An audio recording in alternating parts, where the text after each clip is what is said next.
بسم اللہ الرحمن الرحیم۔ معزز خواتین و حضرات، السلام علیکم ورحمۃ اللہ وبرکاتہ۔ اہل حق کا مذاق یہ ہر دور میں اڑتا رہا ہے۔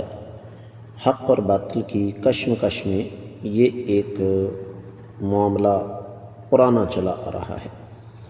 یہی ہمارے آج کے قرآن مجید کے سبق کا موضوع ہے۔ آئیے معمول کے مطابق سب سے پہلے آیت مبارکہ کی تلاوت کرتے ہیں۔ اعوذ باللہ السمیع العلیم من الشیطان الرجیم۔ وَإِذَا رَأَوْكَ إِن يَتَّخِذُونَكَ إِلَّا هُزُوًا أَهَٰذَا الَّذِي بَعَثَ اللَّهُ رَسُولًا۔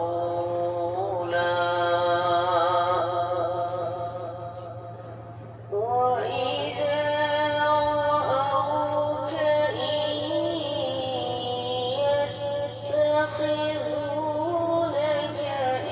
إِلَّا هُزُوًا أَهَٰذَا الَّذِي بَعَثَ اللَّهُ رَسُولًا۔ معزز خواتین و حضرات، رب کائنات کی پاکیزہ کتاب قرآن مجید 19واں پارہ سورۃ الفرقان آیت مبارکہ ہے 41۔ اللہ رب العزت ارشاد فرماتے ہیں وَإِذَا اور جب رَأَوْكَ آپ کو دیکھتے ہیں، اِن يَتَّخِذُونَكَ نہیں وہ آپ کو پکڑتے، اِلَّا مگر ہُزُوًا مذاق، اَهَٰذَا الَّذِي کیا یہ ہے وہ شخصیت، بعث اللہ جسے اللہ نے مبعوث فرمایا، رسولاً رسول بنا کر۔ با محاورہ ترجمہ سماعت فرمائیے گا۔ اور یہ جب بھی آپ کو دیکھتے ہیں تو آپ کا مذاق اڑانے لگتے ہیں۔ کیا یہ وہ شخص ہے جسے اللہ نے رسول بنا کر بھیجا؟ امام ابن کثیر رحمۃ اللہ علیہ اس آیت مبارکہ کی تفسیر بیان کرتے ہوئے پہلی بات یہ فرماتے ہیں کہ یخبر تعالی عن استہزاء المشرکین بالرسول صلوات اللہ وسلامہ علیہ اذا رأوہ۔ اللہ ملک العلم رب الجلال والاکرام نے ہمیں یہاں پر یہ بتایا ہے کہ کفار کا یہ وطیرہ ہے کہ یہ جب بھی امام الانبیاء محمد رسول اللہ صلی اللہ علیہ وسلم کو دیکھتے ہیں تو فوری طور پر ان کا یہ کام ہے کہ مذاق اڑاتے ہیں۔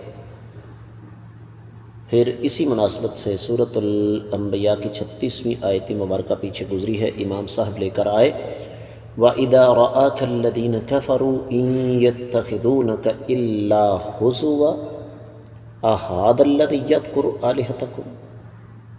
ایک لفظ کا بھی فرق نہیں سوائے آخر میں کہ جب کافر آپ کو دیکھتے ہیں تو آپ کا مذاق اڑاتے ہیں۔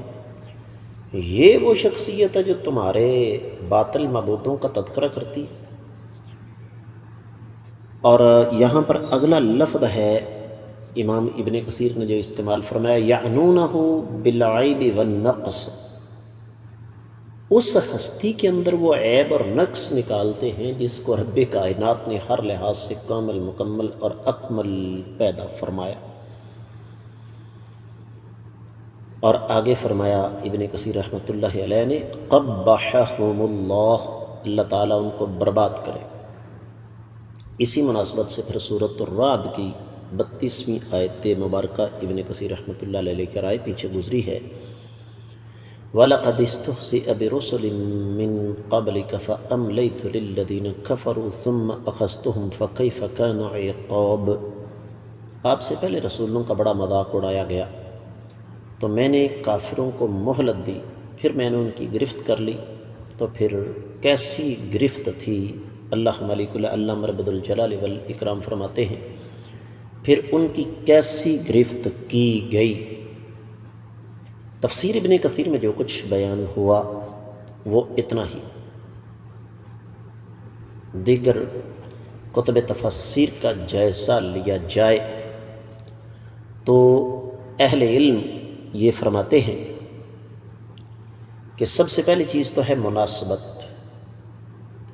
رب کائنات نے پیچھے بیان فرمایا مشرکین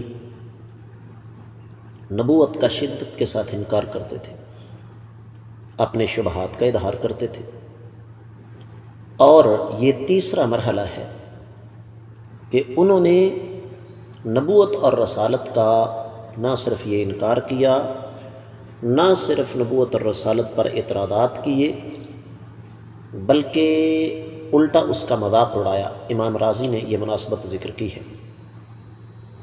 اسی طریقے سے ابن عاشور نے تحریر و تنویر میں یہ لکھا کہ پیچھے رب کائنات نے تذکرہ فرمایا کہ کفار مختلف انداز سے امام الانبیاء علیہ الصلاۃ والسلام کو تکلیفیں دیتے تھے، تو ان تکلیف کا ہی ایک تسلسل تھا کہ جب بھی آقا علیہ السلام کو دیکھتے مذاق اڑاتے، تو فرمائے وَإِذَا رَأَوْكَ إِن يَتَّخِذُونَكَ إِلَّا خُزُوًا، اے محمد صلی اللہ علیہ وسلم یہ جب بھی آپ کو دیکھیں گے نا تو یہ آپ کا مذاق اڑائیں گے۔ اور مذاق وہ کیسے اڑاتے تھے؟ یہ آدمی یتیم تھا، غریب ہے، بے سہارا ہے، اس کے پاس تو تھا ہی کچھ نہیں، آج یہ نبی اور رسول ہونے کے دعوے دار۔ تو فرمایا کہتے کیا تھے احاد الذی بعث اللہ رسول، اس کو رب کائنات نے رسول بنا کر بھیجا، گویا کہ ان کے نزدیک رسول کے لیے بندے کا اچھا خاصا مالدار ہونا ضروری۔ سورہ زخرف آگے آ رہی ہے 31ویں آیت مبارکہ، وَقَالُوا لَوْلَا نُزِّلَ هَذَا الْقُرْآنُ عَلَى رَجُلٍ مِّنَ الْقَرْيَتَيْنِ عَظِيمٍ۔ سورہ صاد 8ویں آیت مبارکہ آگے آئے گی، أَأُنزِلَ عَلَيْهِ الذِّكْرُ مِّن بَيْنِنَا، کیا اس پر ہمارے درمیان جو ہے وہ نصیحت نازل ہو گئی ہے؟ تو حاصل کلام یہ ہوا کہ جس طرح آج کل ہمارے خود ساختہ معیارات ہیں، یہ وہی تسلسل ہے معزز خاتم حضرات۔ آج مولوی کو حقیر ذلیل بنا کر پیش کر دیا گیا، نعوذ باللہ۔ آج اہل علم کو تھرڈ کلاس، بیکورڈ، رجت پسند، قدامت پسند، دقیانوسی بنا کر پیش کیا گیا۔ لیکن ابھی آپ یہ دیکھیں کہ سال 2025 میں 10ویں کلاس کے نتائج کا اعلان ہوتا ہے، اور پورے پاکستان میں بلکہ کم از کم پورے پنجاب میں 10ویں کلاس کے بورڈ کے امتحانات میں ٹاپ کرنے والے یہ مولوی ہیں، مدارس کے پڑھنے والے، جن کے اوپر دوہرا بوجھ ہے۔ رب کائنات خود دفاع فرماتے ہیں۔ تو اہل علم یہ فرماتے ہیں کہ ہر دور میں اہل حق کا مذاق اڑایا جاتا رہا، ان کو ہمیشہ یہی سمجھا گیا کہ یہ معاشرے کا حقیر طبقہ ہے۔ اور اہل علم نے یہ لکھا ہے، خاص طور پر واحد و تفسیر میں لکھا ہوا ہے کہ خاص طور پر اس کام میں ابو جہل پیش تھا، کہ جب بھی آقا علیہ الصلوۃ والسلام پاس سے گزرتے تو یہ نبی علیہ الصلوۃ والسلام پر آواز کستا، احاد الذی بعث اللہ رسولا۔ اس سے ایک اور بہت بڑا سبق ہمارے سامنے آتا ہے، اور وہ یہ کہ اللہ والوں کا مذاق اڑانا، اہل حق کا مذاق اڑانا، دیندار طبقے کا مذاق اڑانا، یہ ابو جہل کا طریقہ ہے۔ اور جو آدمی بھی ایسا کرتا ہے وہ دراصل ابو جہل کی روحانی اولاد ہے۔ اور حقیقت یہ ہے کہ اہل مکہ اس بات کو جانتے تھے کہ اللہ کے رسول صلی اللہ علیہ وآلہ وسلم ایماندار اور سچے انسان ہیں، لیکن یہ سلسلہ تب تک تھا جب تک آپ نے نبوت کا اعلان نہیں کیا تھا، لیکن جو ہی کائنات کے امام صلی اللہ علیہ وآلہ وسلم نے ان کے باطل عقائد کو چھیڑا تو یہ گویا ان کے نزدیک بہت بڑا جرم بن گیا۔ امام ابن اسحاق اور امام ابن ہشام نے لکھا ہے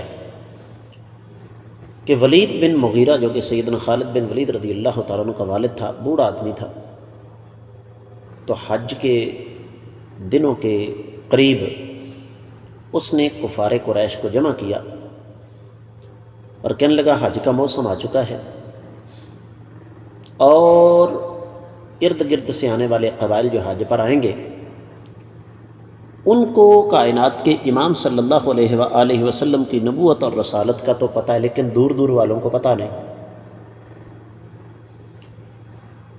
تو ایسا کرتے ہیں کہ کوئی ایسی چال چلتے ہیں کہ لوگ محمد رسول اللہ صلی اللہ علیہ وسلم کی بات نہ سن سکیں۔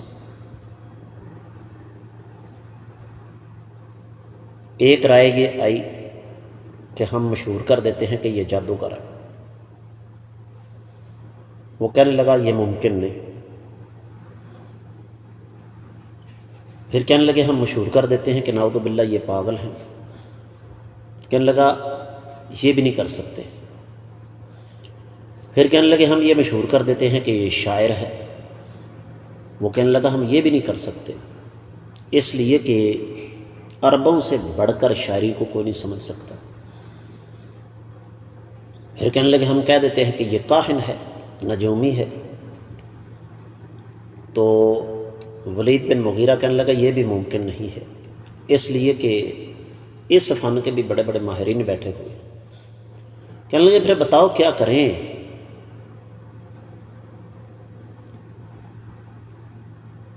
تو اس نے کہا تم نے جو کچھ بھی کہا ہے یہ سب کچھ جھوٹ ہے۔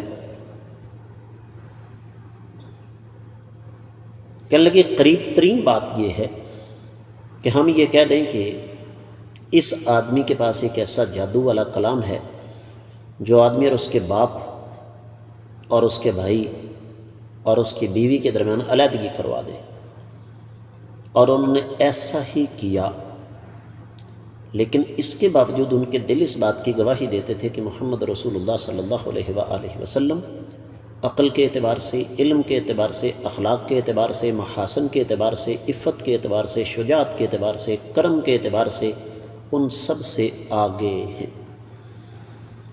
لیکن ان کو روکنے والی ایک ہی چیز تھی، عناد، تکبر، حسد۔